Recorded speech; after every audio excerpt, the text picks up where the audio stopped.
Chapter 12. We made it home late into the night. I helped Yuri in and sat her on my couch. Locking up, I moved to Yuri's side and sat with her. I placed an arm around her and kissed her. "Sawyer, I don't know what you heard from her, but it's not true. I swear I'm normal. I'm not creepy or... I place a finger on her lips and speak. "I believe you. Well, at least I believe that you're not creepy. But I don't think that you're normal, Yuri." Yuri looks at me, and she appears to be on the verge of being absolutely crushed. "And after today, I can safely say that I'm glad you're not." "Is it true you've been following me all this time?" I ask. "Well, Yuri's quiet for a while. "Please tell me," I beg, holding her hands and bringing our faces close. "Yes, it's true." "How long?" I ask. "Since the school year began. I saw you in the halls and, well, I knew. I looked at you, alone, different. I loved the way that you spoke, and I started to follow you around school. I started stealing your assignments just so I could have a piece of your handwriting. I have a whole collection of your belongings at my house. But I wanted to learn more. And so you started following me home, right?" I ask with a grin. Yuri smiles and looks to me with her wide eyes. I laugh and place a hand on her, embracing her. "What more do you want to know about me?" "I'll tell you everything you want to know," I ask.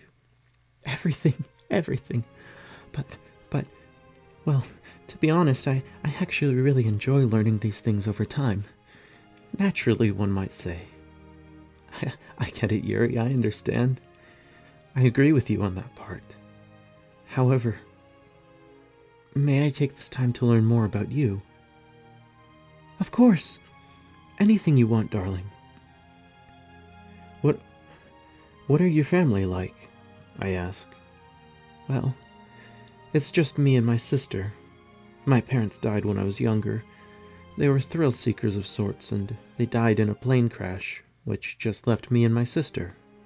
They did all they could to take me out of her custody, but she's always fought to keep me. Her and her boyfriend had a baby recently. I can't help but feel that maybe I'm just a burden on them." "I see," I say to Yuri as I pull her into an embrace. She turns over as we lay back with her on top of me. The both of us look up to the old popcorn ceiling. "I know it must have been hard for you caring for your mother," she states. "In a way it was. In many ways, actually. But the thing is, it always gave me something to live for. You know, during that time I just didn't really have much. Even though I didn't like it all, didn't like doing everything on my own, but at least I had something to live for. In her final months, there was really nothing. She was dying, her illness was terminal. Nothing that I could do to make her better. She just wasn't even herself anymore. But then I found you, Yuri, and you are something, someone worth living for." "And you've made my life worth living too," expresses Yuri. "After I came to see that I needed you, nothing else in this world really meant anything to me." I place my hand under Yuri's breast and kiss her from behind, relishing in her warmth. Then it's settled. Who needs the rest of the world when we have each other? I laugh. I push my face into her hair and whisper, "No man having put his hand to the plow and looking back is fit for the kingdom of God." Yuri turns over and kisses me. I gaze into her eyes and pet her. She stares happily back at me and lovingly strokes my face. Yuri sits upright and removes her sweater and blouse in one motion, allowing me to gaze upon her glorious body and smile. She undoes her bra before moving back to kiss me. I smile at the feeling of her soft flesh under my hand, and I turn so I'm now atop of her as well, removing my shirt and then my pants. "Shall we take this to the bedroom?" asks Yuri. "I think so. The bed is much softer than my couch." We get up and make our way to the bed, removing any last clothes on the way.